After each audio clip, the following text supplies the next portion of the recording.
Well, this pretty much concludes this introduction to the Nikon Z6 Filmmaker's Kit. Yes, this is a lot of information, but hopefully you've gotten enough out of it to get yourself comfortable with the basic setup and operation of all the gear. Again, all this takes time and patience, and the more you work with this stuff, the more intuitive it will become. Muscle memory will kick in and you'll get used to using features that complement your style of shooting. If you're looking for more great educational content from Nikon, visit our website, nikonusa.com, and click on the Education tab.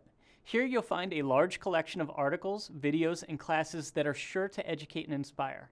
This includes tips, tutorials, advice, and interviews with renowned photographers and videographers. In addition, if you want to see more content like this, be sure to subscribe to the Nikon YouTube, Facebook, and Instagram pages.